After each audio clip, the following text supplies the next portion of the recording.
Hey guys, it's Retro Realtor and welcome back to another Mushy Monday. I hope you're having a wonderful time watching this. If you're new here again, my name is Retro Rose. Here we go. And today we're continuing the series Our Life Beginning and Always. Last episode we did the family moment. I thought was going to be a very light and fun kind of moment, but it was very, very heavy. We find out that Elizabeth and myself are adopted, and that our parents are no longer with us, and we were adopted as babies, and we're not from the US. So that was a very startling revelation for the both of us, and we got to see a more vulnerable side of Elizabeth with that episode. So this is juicy. I love it. But we're going to continue on. We're going to do Diner next.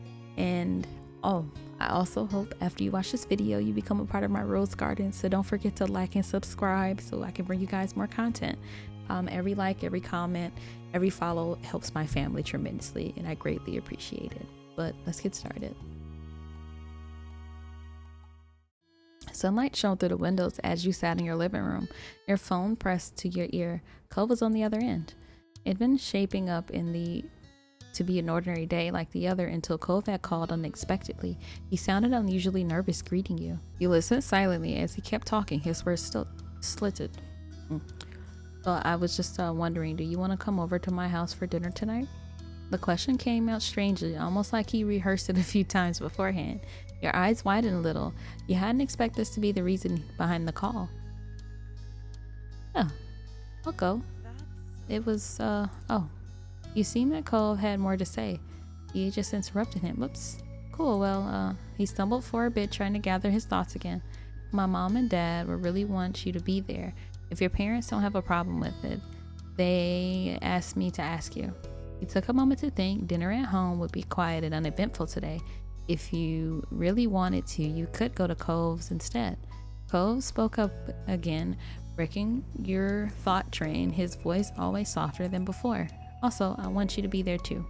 Can you come over, I mean?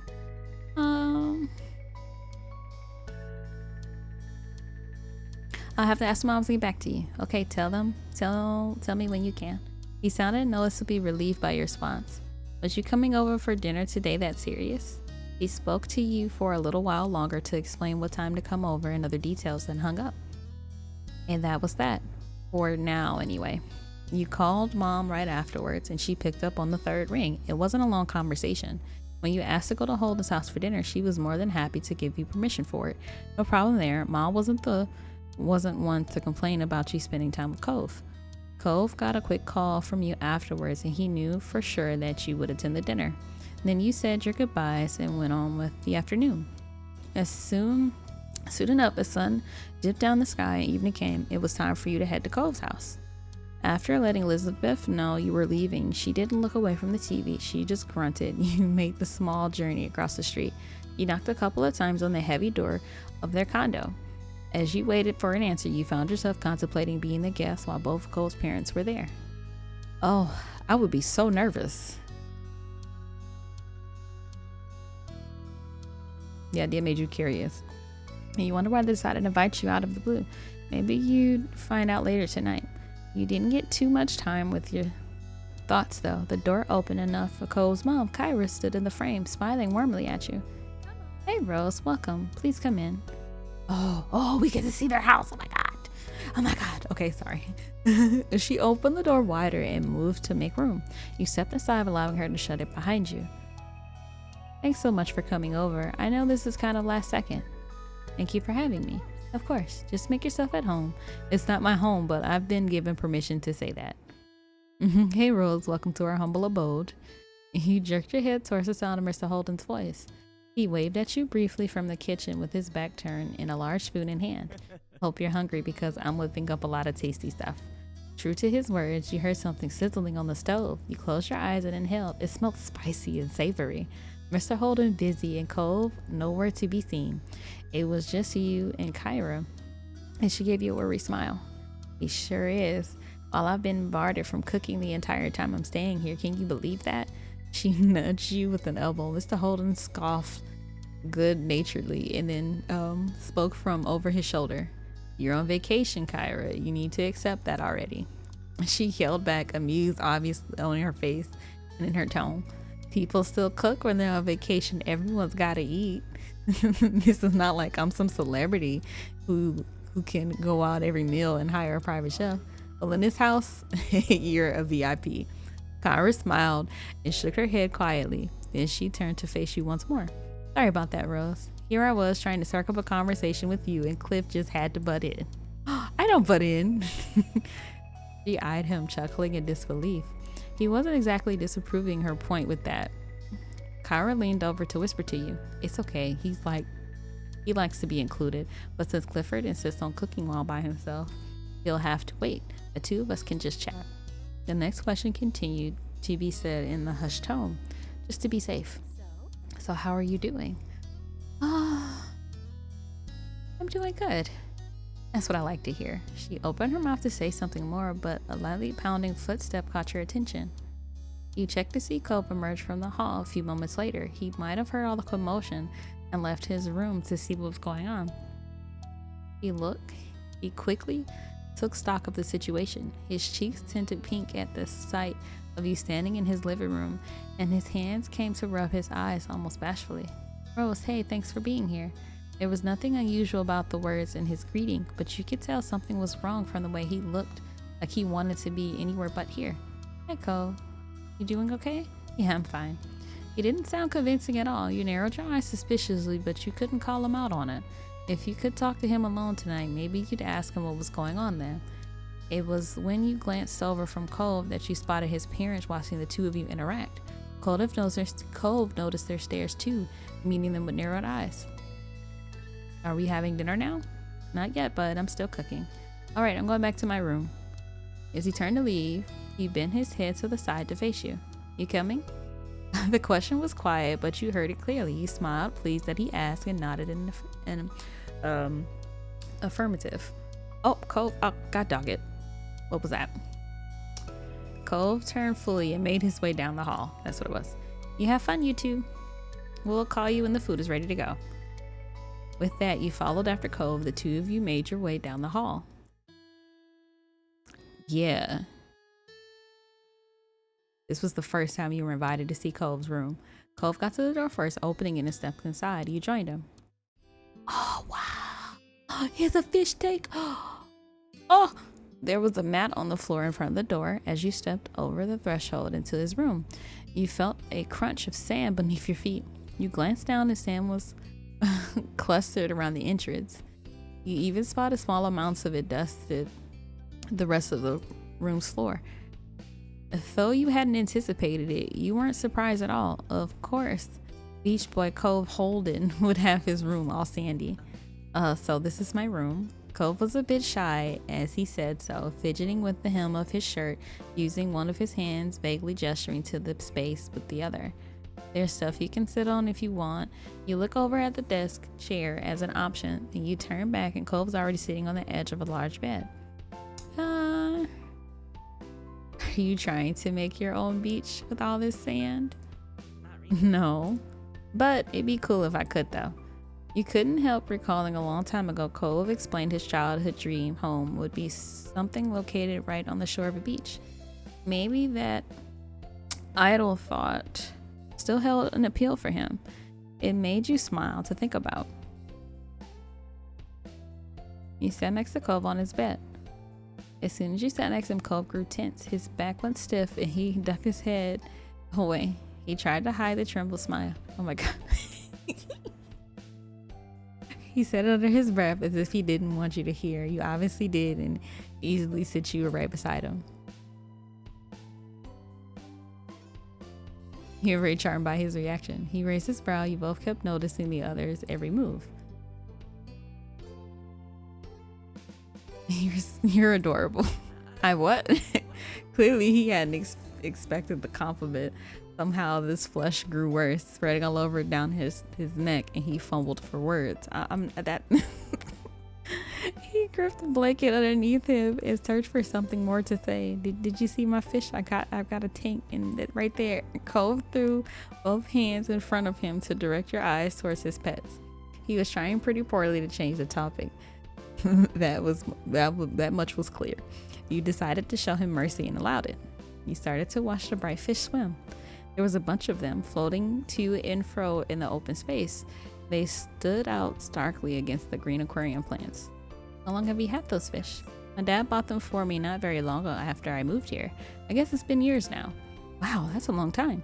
You peered carefully into the tank and the fish looked to be doing well. You must take good care of them. Most of them were small, but they were the ones, especially big ones. What are their names? I don't name them. Well, not really. He lifted an eyebrow at that. He continued the explanation sheepishly. Mostly, I just call them things based on what they look like. Squirt for the small one, tangerine for the orange one, and that sort of thing. I've had a lot of fish, and I'm not good at coming up with names. He found that funny. Who knew that was the weakness of his? It was an entertaining revelation. Oh, a couple of them have other types of names. He pointed to a small orange reddish fish, was minding his own business away from the others. My dad named her Dreamcatcher, and the other one's Mark. Mom came up with that one. Cole smiled to himself, his eyes reflecting the glow of the tank. You left other people to name your fish? Yeah, it's nice. He then turned to you, tilting his head to the side. There was a considering look on his face. Do you want to name one? Can I? His smile grew a little at your interest. Sure. There were a few who don't have names right now, and the newer ones. You can pick which you want to name. He pointed each of the recent acquisitions out to you. The first was the smallest fish in the tank. It was completely orange and zipped all over the place, running laps around the other. The second one, slightly bigger and red, its tail dotted with black spots, which almost resembled freckles. The last fish was the biggest one. Its multicolored scales rippled under the bright light of the tank, and it slowly made its way across the vast expanse. You went with the biggest fish. Cove only nodded at your answer, waiting for you to decide on a suitable name. You watched the fish and you chose clearly. As you did, the name eventually came to you. Sunbeam. You laughed unreserved at your choice. It was affectionate rather than insulting. You named things like my dad. All right, it's Sunbeam. With that, his attention moved from you to the tank. He peered fondly at it and its inhabitants. You smiled proudly at Sunbeam as it swam through the tendrils of the plants, disappearing then reappearing soon after. You noticed that Cove was sitting closer to you than he was before. He must have scooted over at some point during the conversation. This close, your shoulders were almost brushing against each other. Your heartbeat picked up a little at the realization. I'm not allowed to have pets in my house, not even fish. The corners of his lips turned down at that. That doesn't sound fair. It's not like fish can make a mess in your house or anything. You just gotta take care of their tank and feed them, and they'll be okay. Right? My moms can be strict over the weirdest things sometimes. They trust Elizabeth and me to go around the neighborhood alone, but they wouldn't let us have a pet. It doesn't make sense. Maybe when you're older, they'll let you? I don't know. They seem pretty against it. Your current conversation brought to mind a memory from years ago. You launched into it without any warning, earning you a brief confused look from Cove. One time, Elizabeth, came back from playing at the beach and just shut herself in the room. She only came down for food and then she ran back upstairs straight after. It was kind of weird. My mom didn't think much of it at first though. But then that night, Mom went to her room and said goodnight and started screaming. Mom and I ran over to see what happened. Lizzie had this huge lizard in her arms. Cole's eyebrow rose at that, and he leaned forward in interest. A lizard? Where did it come from? Elizabeth says she saw it half buried in the sand and didn't know what it was. Then she pulled it out and got an answer, so she brought it home. She hid the lizard in her room for most of the day because she wanted to keep it. Mom and Ma were not happy. They worried about putting it out during night, but she was going to have to let it go in the morning. Lizzie was really upset. She didn't bring it back to the beach. She did bring it back to the beach eventually, but she wouldn't talk to anyone for days. When she did get over it, it was almost like it never happened. You laugh thinking back to that time. Elizabeth had always been stubborn, but when she was younger, she forgot grudges quickly. Now it wasn't so easy. Cove had been quiet for most of the story. Apart from the reveal of the lizard, he had a thoughtful look on his face. I can't even imagine what it'd be like to have a sibling. You gave a serious thought to the statement before you told him.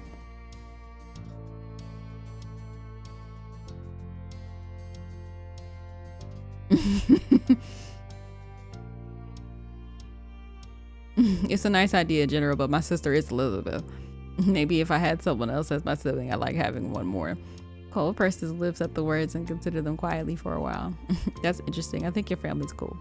He didn't have much else to say, though. While on the topic of your family, you considered your relationship with your moms, too. You absolutely thought they were the best. You couldn't even consider having another option. You couldn't have better parents. Well, say what you want about them, but at least your mom's never tried to pay someone to be your friend. Oh, the thought prompted you to look over at Cove, and he probably still didn't know what happened. You doubt Mr. Holden mentioned it, and you never had. You wondered if you should tell him. It was a long time ago, but you were keeping a secret from Cove. I don't know if I should tell him. You didn't tell him, you just didn't want to have to talk to Cove.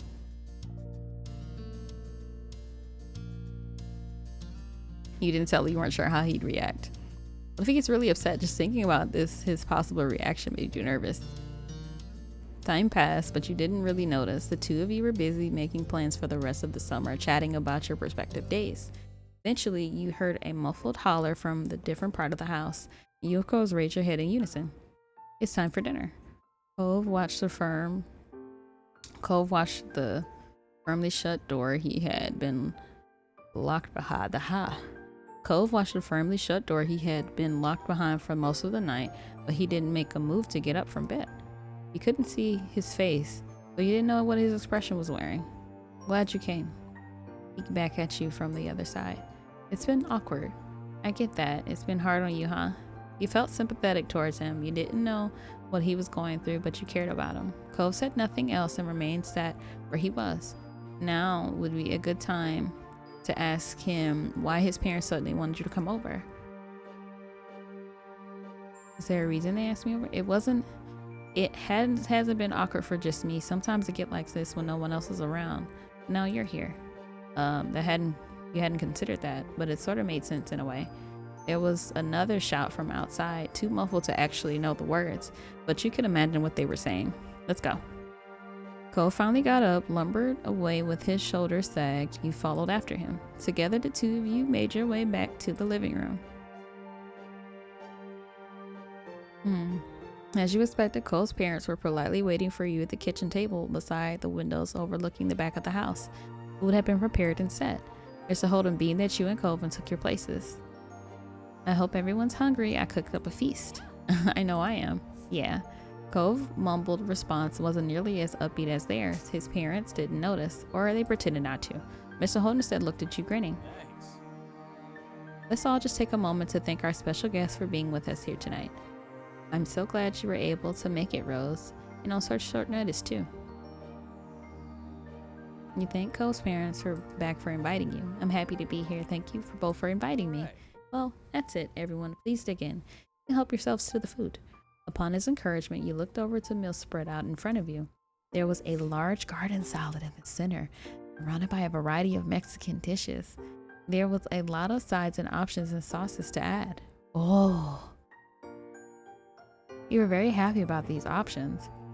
You love Mexican food, and there was so many dishes to choose from. You were practically drooling. Utensils and plates scraped and clanked together as the group began to fill their plates. Cliff, could you pass the salsa verde? Of course. Thank you. Let me say, you really outdid yourself tonight. I'm so jealous. Jealous of what? Your cooking is nothing to squeeze at, Kyra. Cole's parents made small talk, filling the silence, but what seemed to be barely any effort. You chimed in as well. Did it take you long to cook all this, Mr. Holden? Oh, not at all. Sure, this was more than I usually make for me and Cove, but I enjoy every second of it. Might have gone faster if you had some help, though. Cole's mom grumbled, but it was light-hearted. Mr. Holden chuckled and shook his head. Not this again. I'll make the rules here, and I say guests don't cook. Even when they're staying for literal weeks. Even then. Brief silence intercepted their small talk.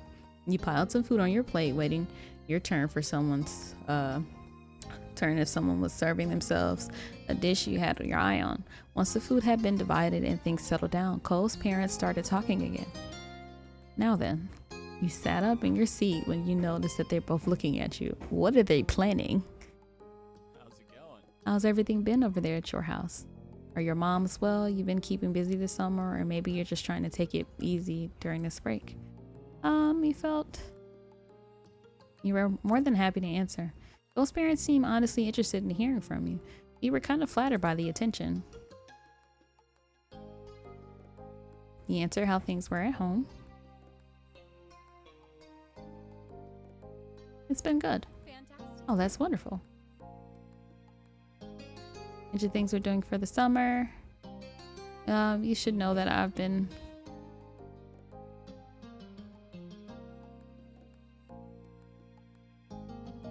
There's so much that has happened. Mr. Holden's brow raised, and then you answered with that. You sure are keeping yourself busy. I could learn a thing from you. You told them your moms are doing. Moms are great. Mom took us out for dessert a couple weeks ago since her project went really well. Is that so? I have to congratulate her when I see her. That was all for the questions. Kyra nodded along. You could tell she was actually listening to the words you were saying. She was trying to include you and not humor you. Did you know Cliff? Rose isn't really into reading? Mr. Holden's face lit up and he stopped eating so he could lean forward, his arms braced against the table.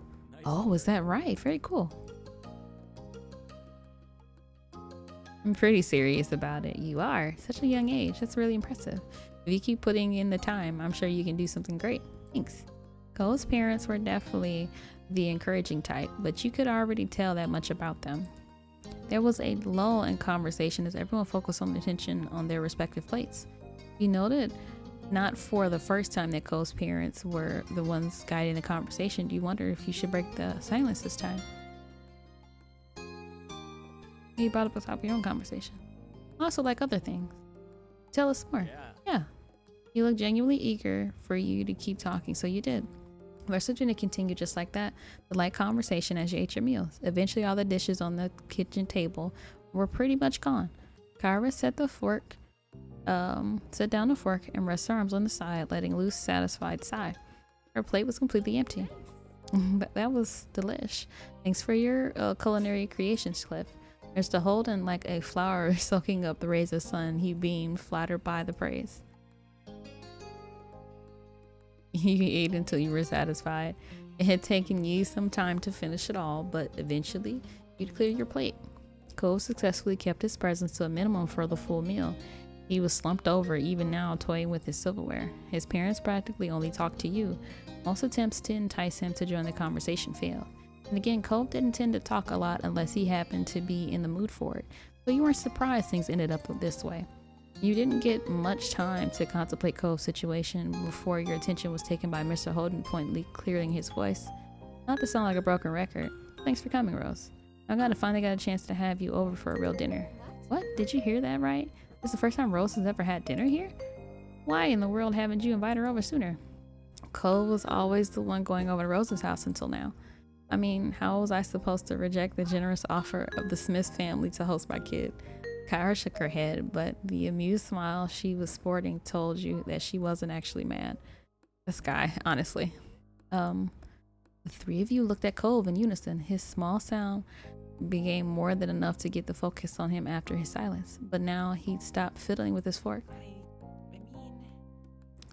Oh, would it be alright for Rose to stay over, like, for the night?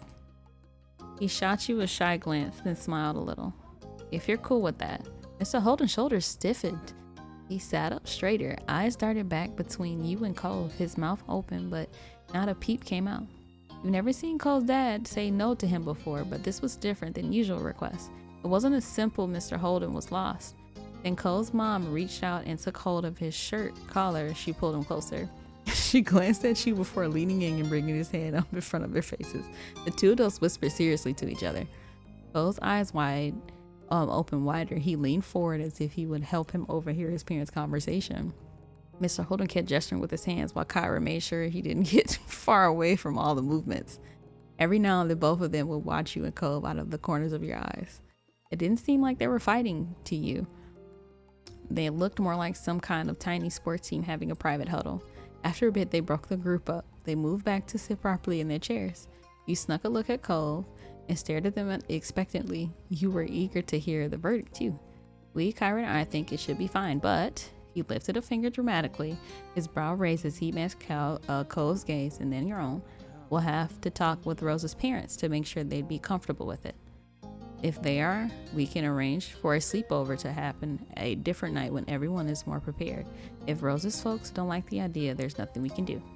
He finished a mini speech, and with a wide shrug using his full arms, he also checked out Kyra from the corner of his eye to give her a quick smile. She nodded approvingly and grinned back. You thought she saw her give him a thumbs up, but her hand was partially blocked by the table. They looked so pleased with themselves over the answer, but they just passed the actual decision on whether it was all right or not to someone else, maybe your parents. This was a sports game. They would have punted the ball away. Cove hung his head deflated. He had been hoping you could stay over today, not some hypothetical time in the future.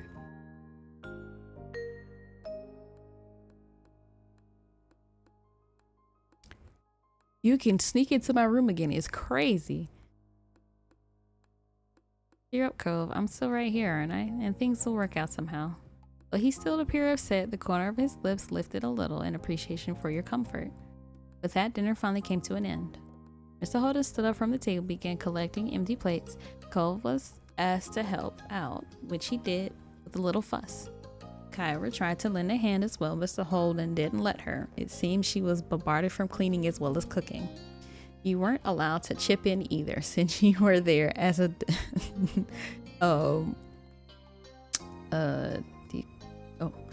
you weren't allowed to chip in either since you were there as a declared guest of honor. Although the meal was over, the night wasn't. It looked like you weren't going home just yet after all. You were asked to wait on the couch. While Cove and his dad were cleaning up the mess, Kyra disappeared down the hall after shooting you a wink. It was a bit strange, sitting by yourself while everyone else had something to do. Luckily, you weren't alone for too long. After a couple minutes, Cove's mom returned with a deck of cards in hand. She strolled into the room confidently while shuffling. So, who's up for a few rounds? Cove and his dad looked over their shoulders at the question. They were mutually intrigued by the cards in her hand. She beamed at their expression and then stepped further into the living room. Ignoring the couches, she sat legs crossed on the floor by the coffee table. She turned to you and gestured at the space beside her, smiling invitingly. You accepted the followed her lead, and the living room carpet was soft, though the hardwood floor underneath was definitely still felt.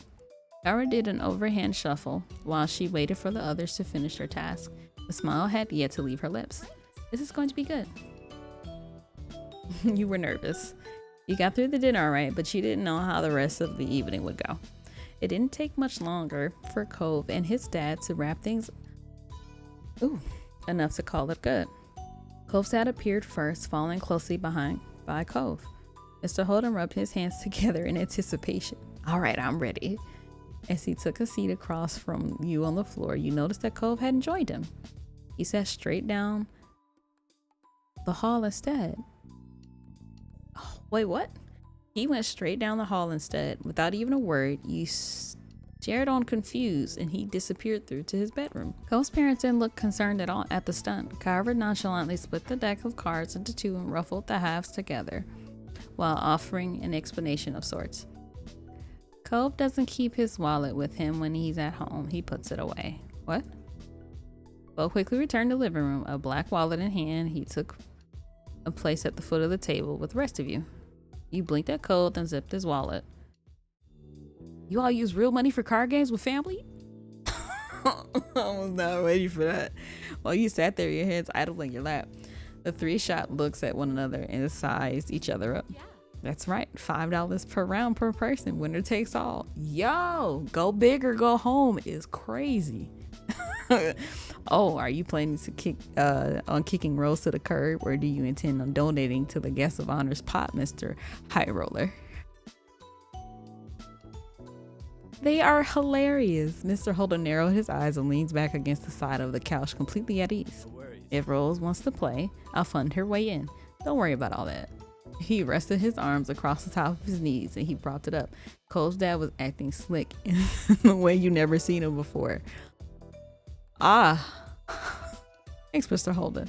His tone and stance instantly became more familiar, friendly when he started directing his words to you. No problem. You can count on me. Oh, Rose is my friend. If she's playing, I can give her money for a round. Cove said no.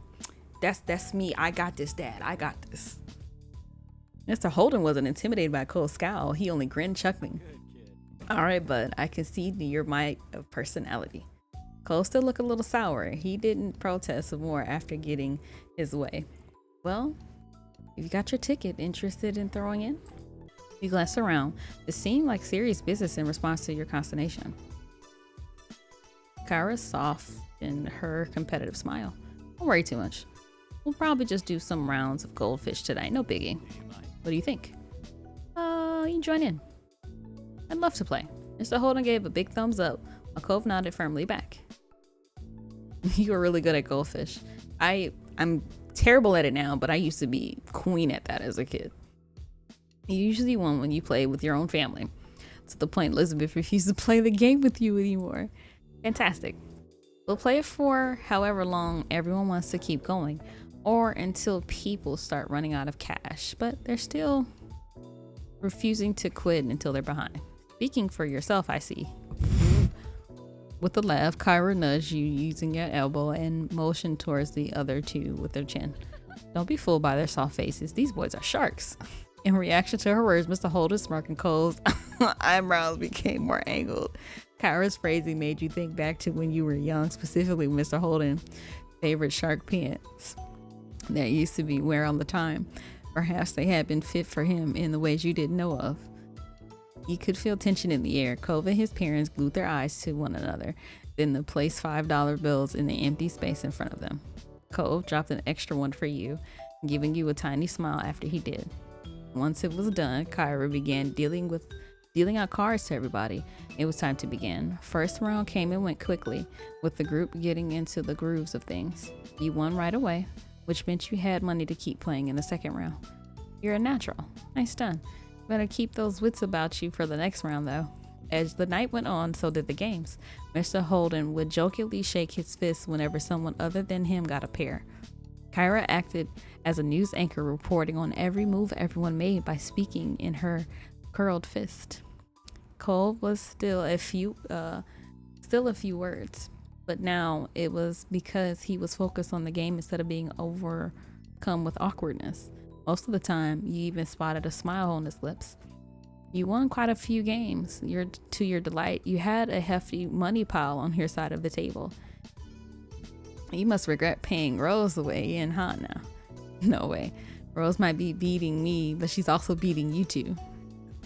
Cove turned towards you and smiled. Cole turned towards you and smiled, looking pleased at your ability to match his mom and dad's.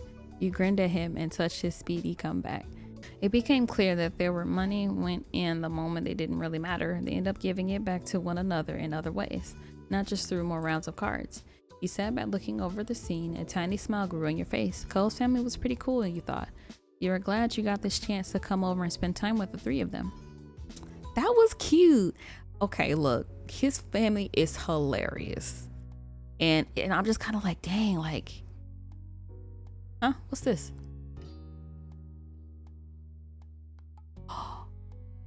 Oh, this is Derek. I'm gonna have to cop Derek's. That's not a question. But thank you for joining me on this other moment with Our Life Now and Forever. I'm so happy we're getting like more like family interactions and more interactions with Cole's folks and my folks. It's nice. It's like slowly coming together, but I'll catch you guys next time. Bye.